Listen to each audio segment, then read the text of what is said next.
Ya, sekarang bagian kedua ya, bukan bagian kedua masih ya tadi karena ada halangan jadi cuma 15 menit. Nah, sekarang Bapak lanjutkan. Masih narasi yang tadi ya. Jadi, sebagaimana lingkungan geofisik di mana kita dibesarkan mempengaruhi kita, begitu pula dengan lembaga-lembaga sosial kita mulai dari rumah, sekolah, bahkan lingkungan masyarakat memberikan konteks budaya yang berpengaruh atas perilaku kita. Paradoks budaya ini nampak jelas dalam siklus hidup.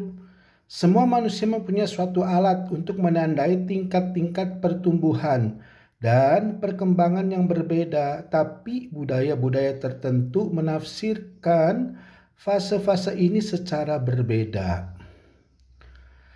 Dalam budaya barat, sering membagi kehidupan ini menjadi masa bayi, masa kanak-kanak, masa remaja, masa dewasa, dan mungkin masa tua.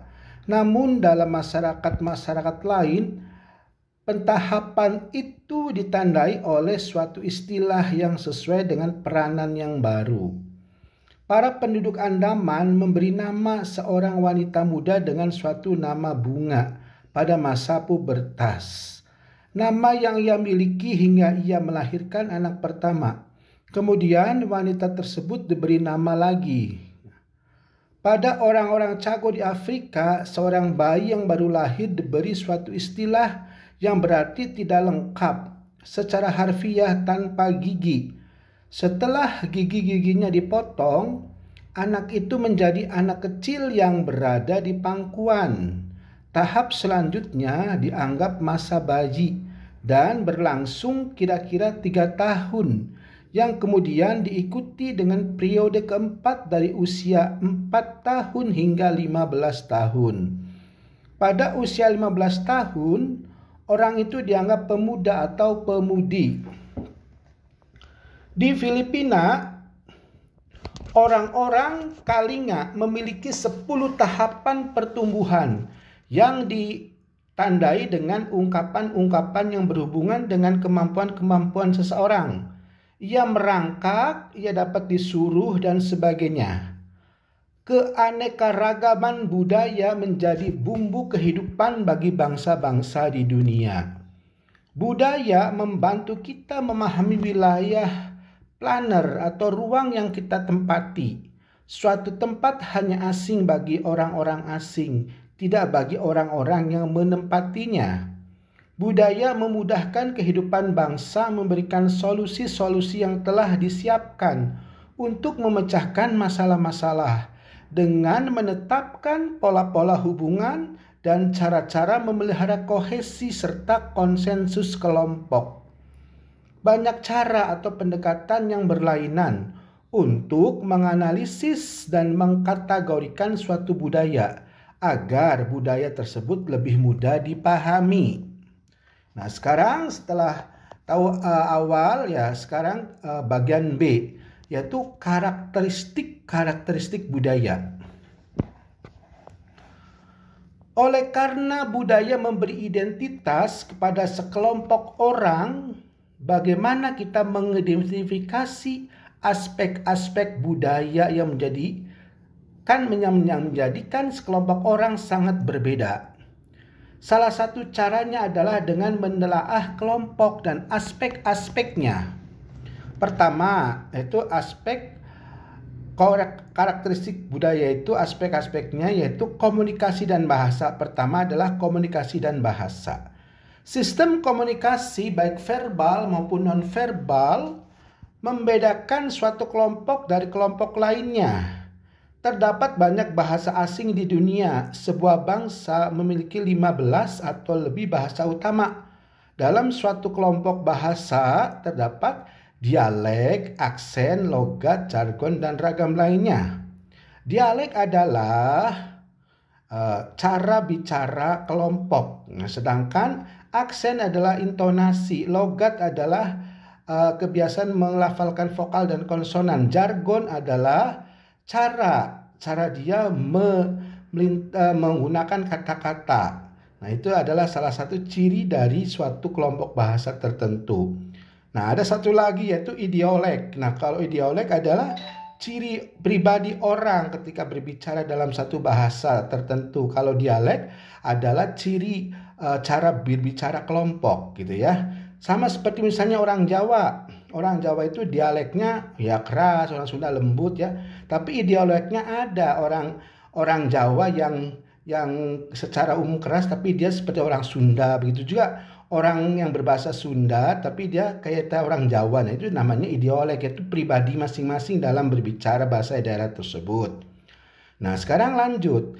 Lebih jauh lagi, makna-makna yang diberikan kepada gerak-gerik misalnya sering berbeda secara kultural. Jadi, pemahaman gestur itu bisa berbeda-beda dan bisa dipahami secara budaya, tuh ya. Nah, jadi gestur itu adalah gerak-gerik atau tubuh yang sering dipahami berbeda secara budaya. Meskipun bahasa tubuh mungkin universal, perwujudannya berbeda secara lokal. Subkultur seperti kelompok militer mempunyai peristilahan dan tanda-tanda yang menerobos batas-batas nasional, seperti gerakan menghormat atau sistem kepangkatan. Aspek kedua dari karakteristik budaya yaitu pakaian dan penampilan. Ini meliputi pakaian dan dandanan, perhiasan luar, juga dekorasi tubuh yang cenderung berbeda secara kultural. Kita mengetahui adanya kimono Jepang, penutup kepala Afrika, payung Inggris, sarung Polinesia, dan ikat kepala Indian Amerika. Beberapa suku bangsa mencoreni wajah-wajah mereka untuk bertempur. Sementara sebagian wanita menggunakan kosmetik untuk memperlihatkan kecantikan mereka. Banyak subkultur menggunakan pakaian yang khas. Jeans sebagai pakaian kaum muda seluruh dunia. Seragam untuk sekelompok orang tertentu seperti anak-anak sekolah atau polisi.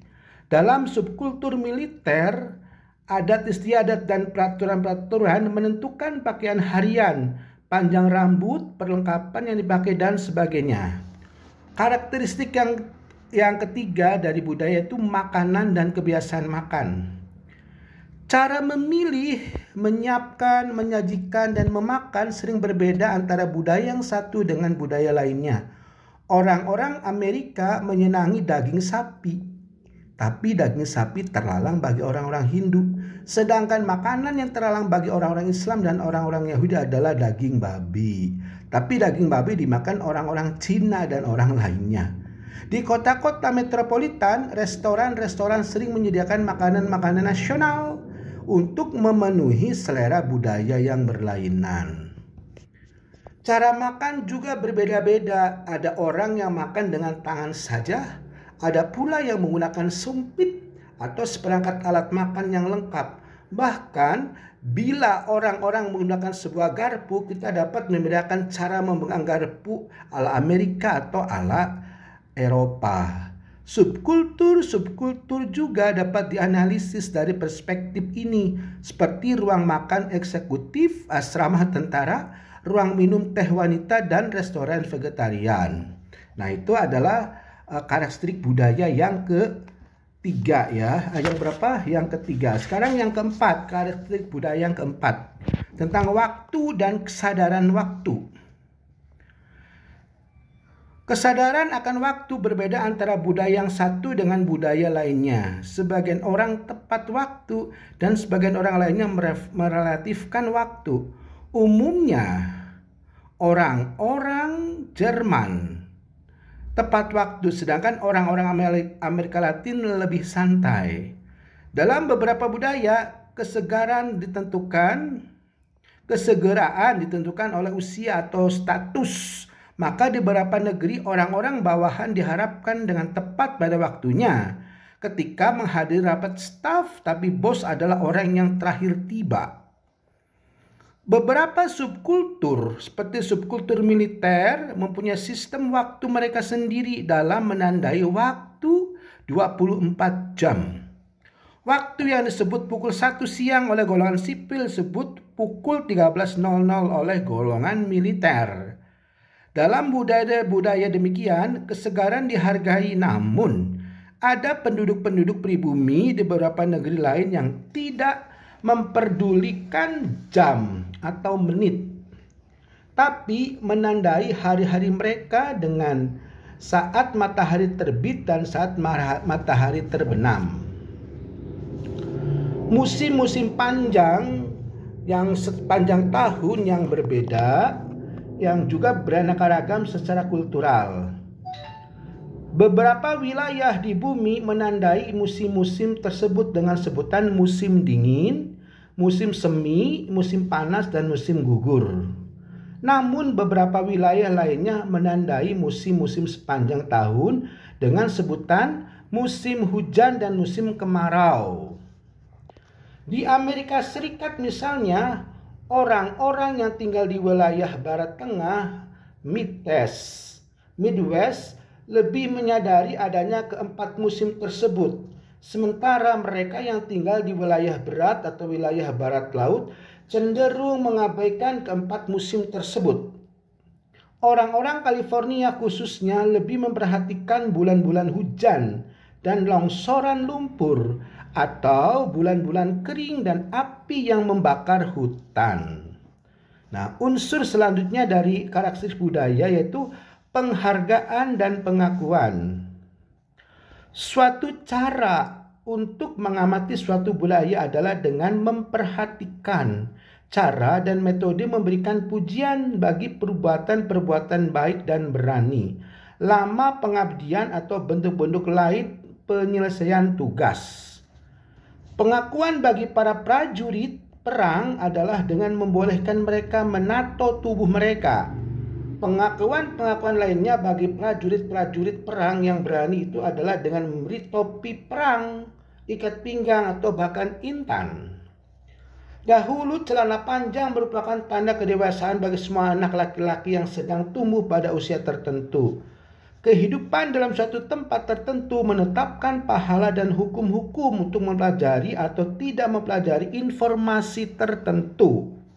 Ini ditegaskan dan diperkuat oleh budaya di sana. Maka orang-orang Jerman menekankan logika, sedangkan orang-orang Jepang dan orang-orang Navajo menolak sistem Barat.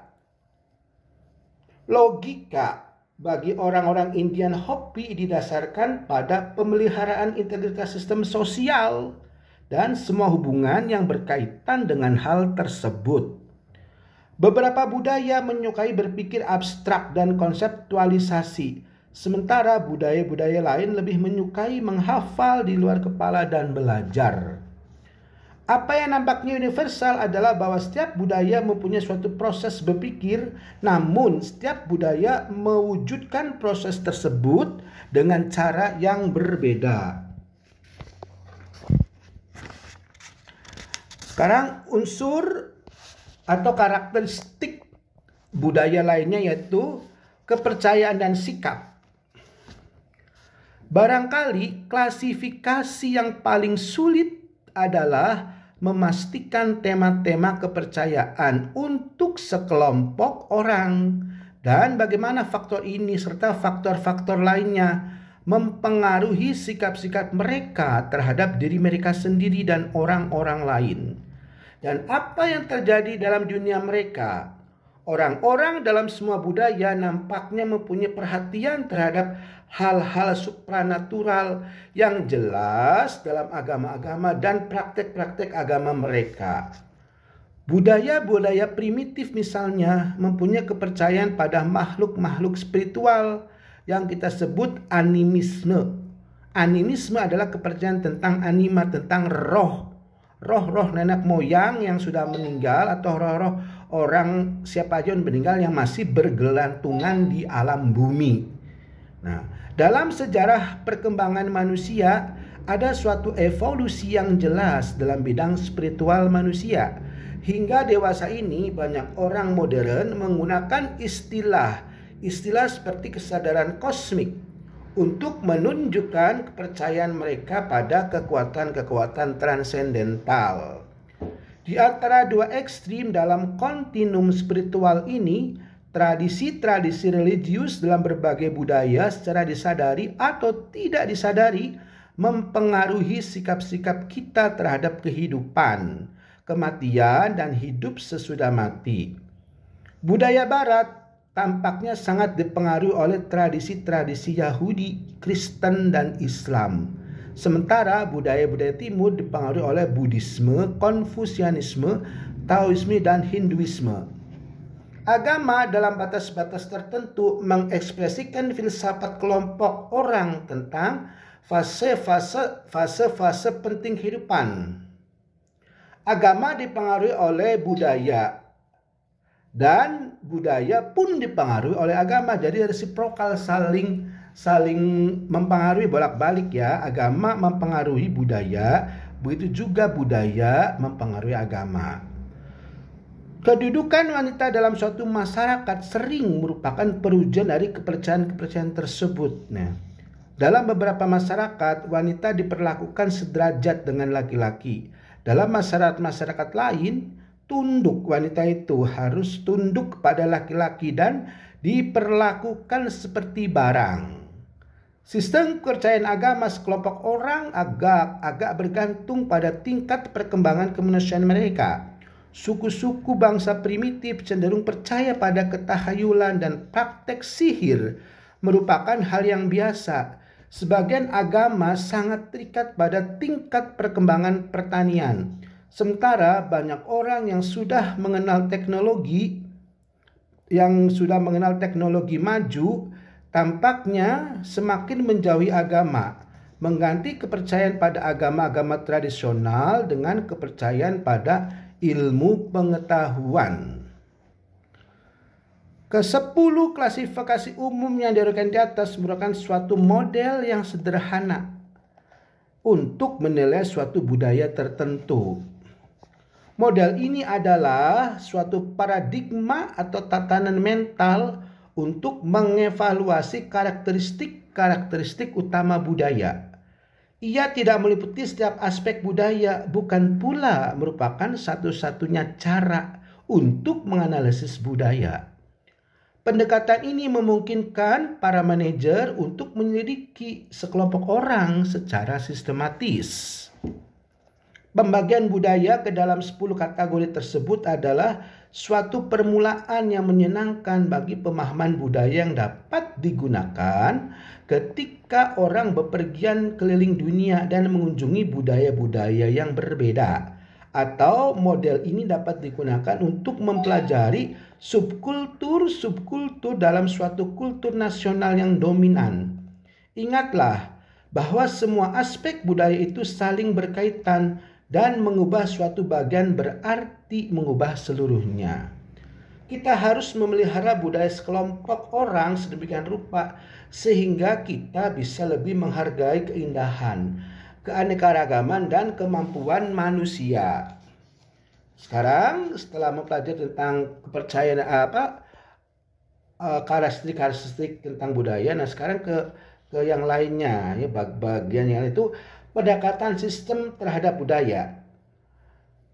Oleh karena terdapat banyak pendekatan antropologis terhadap analisis budaya, sebagian mungkin lebih suka menggunakan pendekatan sistem yang terkoordinasikan dengan sebuah alternatif.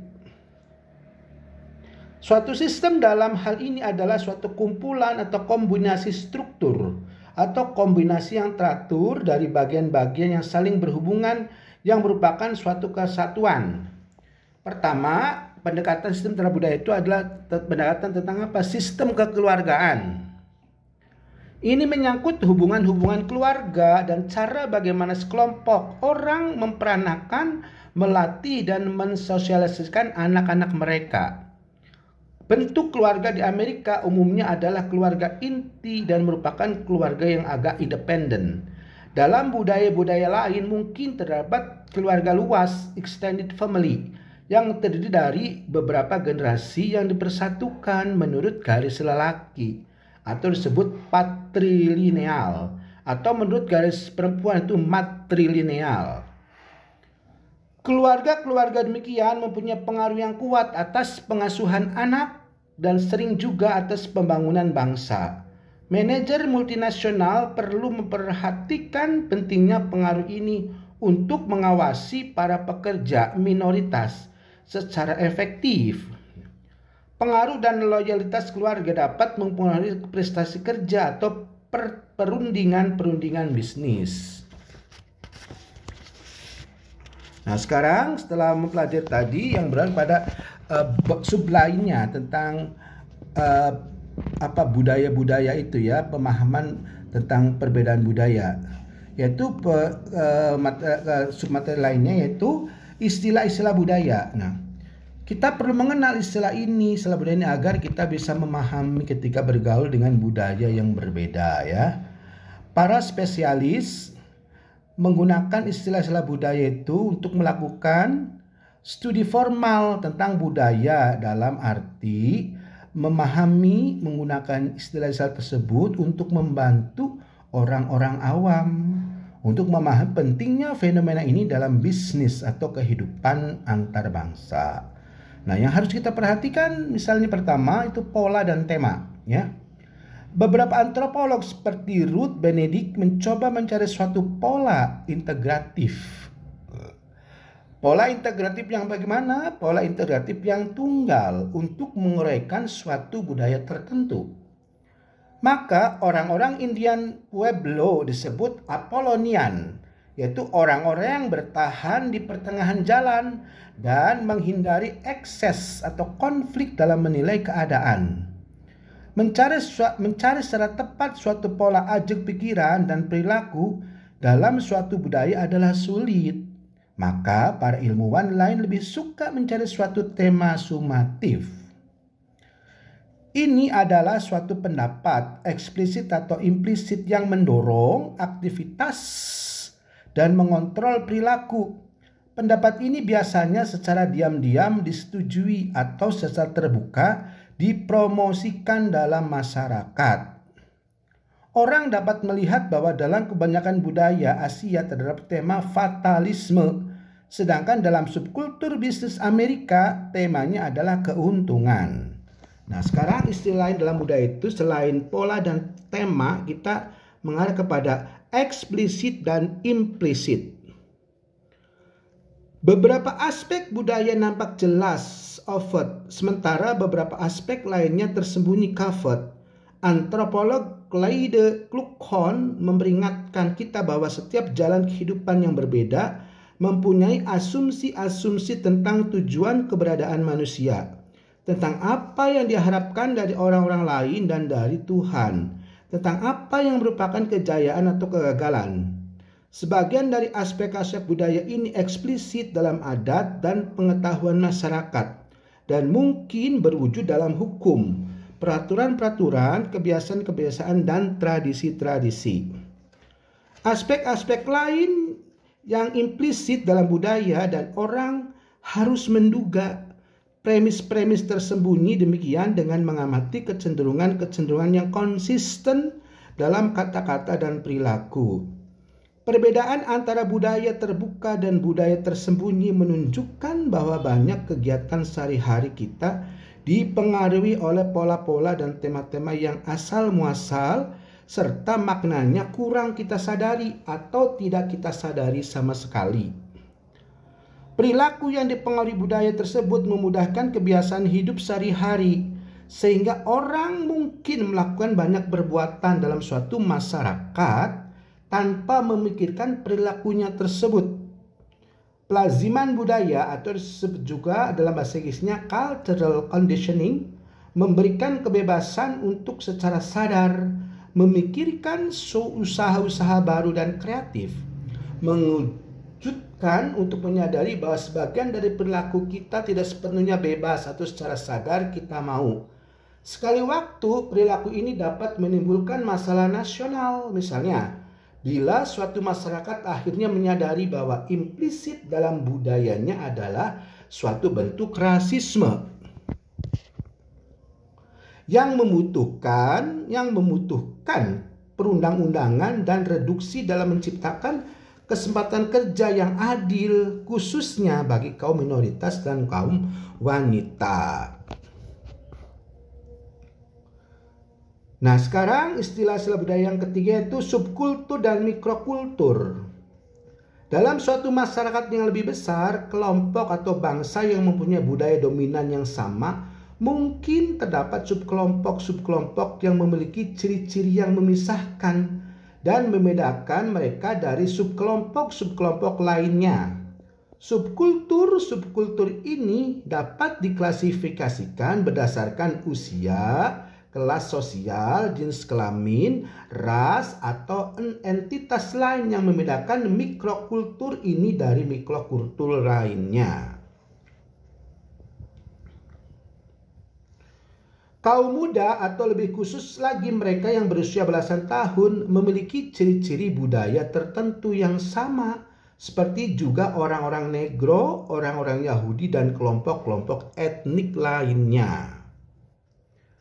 Berdasarkan pekerjaan, terdapat juga banyak mikrokultur seperti para pegawai kantor, white collar workers, dan para pekerja kasar, blue collar workers, polisi atau militer, para mahasiswa, dunia bawah atau dunia bawah tanah atau budaya narkotik dan sebagainya.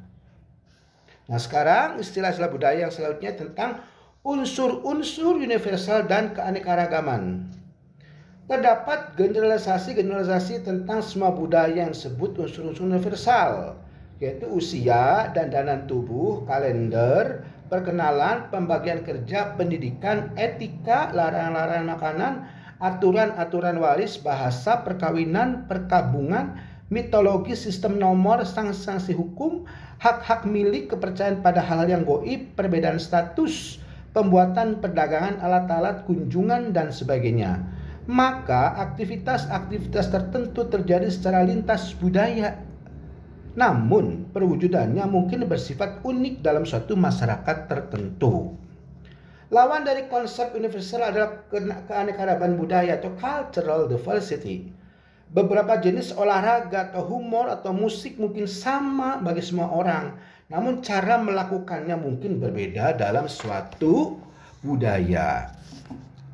Bila kita membandingkan orang-orang dari Afrika dengan orang-orang dari New York, Amerika, maka kita terdapat banyak perbedaan antara mereka dalam perwujudan unsur-unsur universal budaya, seperti organisasi sosial, kebiasaan-kebiasaan menggunakan WC, upacara-upacara keagamaan, serta pemilihan dan penyiapan makanan.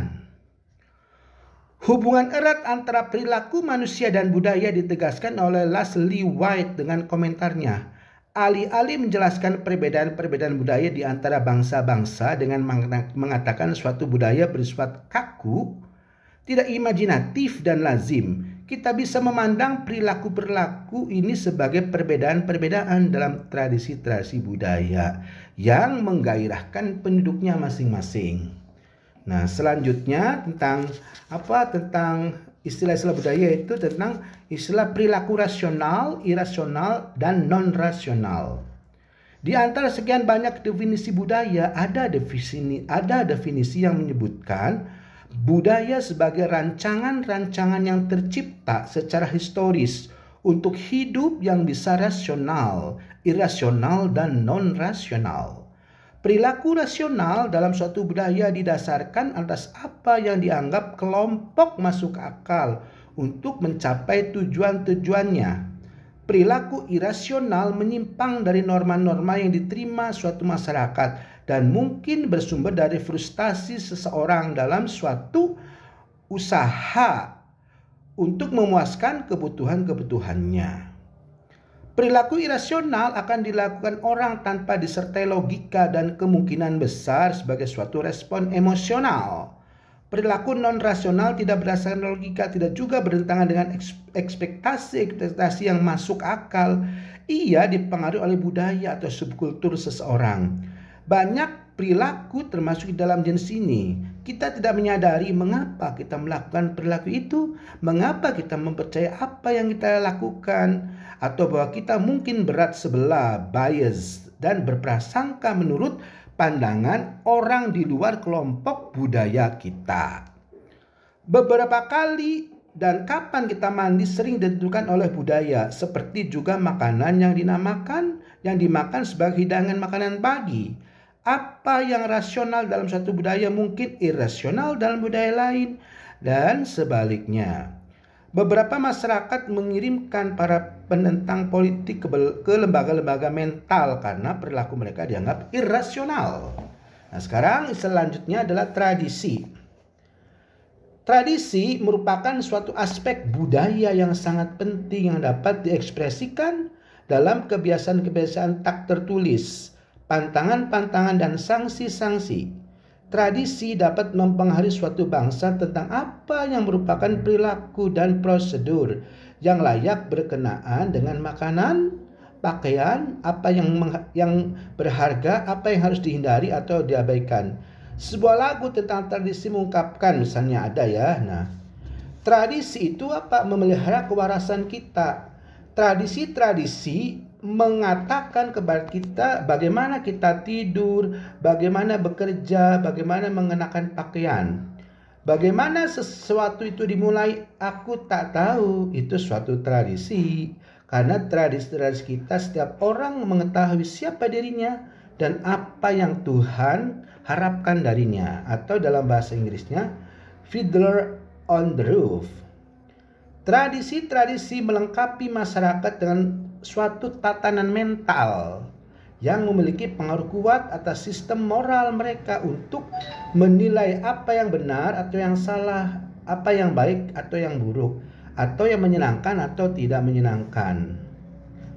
Tradisi-tradisi mengekspresikan suatu budaya, memberi anggota-anggotanya suatu rasa memiliki dan keunikan. Namun, terlepas dari apakah orang berbicara tentang suatu budaya suku atau budaya bangsa, subkultur militer atau subkultur agama, tradisi-tradisi harus ditelaah kembali secara teratur untuk melihat relevansi dan validitas tradisi-tradisi tersebut. Karena perubahan semakin cepat, tradisi-tradisi harus direvisi dan disesuaikan dengan kondisi yang berubah pada zaman teknologi yang menuju terciptanya suatu budaya dunia. Sekarang apa istilah-istilah budaya lainnya tentang keunikan budaya.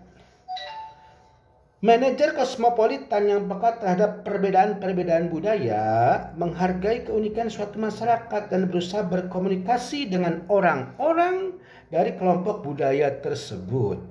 Ia tidak memaksakan sikap-sikap dan pendekatan-pendekatan budayanya atas orang-orang asing ini.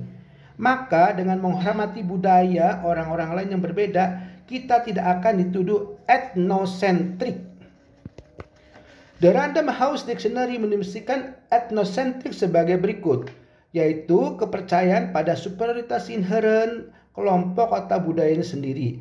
Etnosentrisme mungkin disertai rasa jijik pada orang-orang lain yang tidak sekelompok. Etnosentrik cenderung memandang rendah orang-orang yang dianggap asing. Etnosentrik memandang dan mengukur budaya-budaya asing dengan budayanya sendiri. Melalui pengalaman-pengalaman lintas budaya, kita menjadi lebih terbuka dan toleran menghadapi keganjilan-keganjilan budaya. Bila ini ditunjang dengan studi formal tentang konsep budaya, kita tidak hanya memperoleh pandangan-pandangan baru untuk memperbaiki hubungan-hubungan kita dengan orang-orang lain.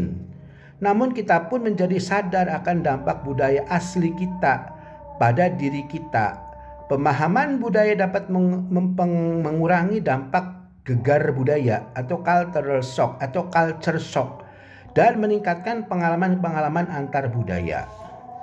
Bagi manajer, pemahaman budaya ini merupakan pengetahuan, suatu alat untuk meningkatkan pengembangan profesional dan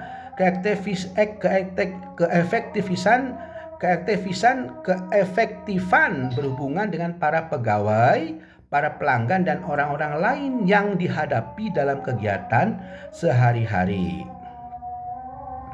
Tentu saja kita harus sadar bahwa budaya dan perilaku itu relatif. Oleh karena itu, kita harus lebih luas dalam interaksi dengan orang-orang lain.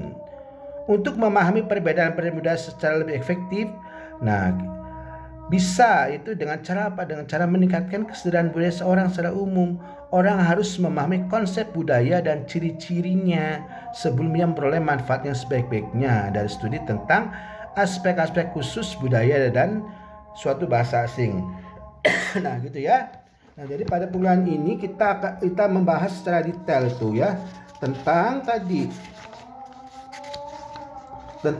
bagaimana memahami perbedaan-perbedaan budaya. Nah jadi secara kesimpulan sederhana bahwa budaya itu adalah produk pikiran manusia yang merupakan makhluk antropologi atau makhluk berbudaya. Ketika budaya itu dikeluarkan oleh manusia, sedangkan manusia tipenya berbeda, karakternya berbeda, bahkan bangsanya berbeda. Nah, ini yang menimbulkan perbedaan budaya yang dilahirkannya. Sehingga kita perlu memahami budaya-budaya tersebut. Nah, budaya-budaya manusia ini dipengaruhi juga oleh agama yang peluk gitu ya. Jadi agama yang peluk atau orang tersebut peluk atau bangsa itu peluk itu bisa mempengaruhi atau bisa menciptakan budaya.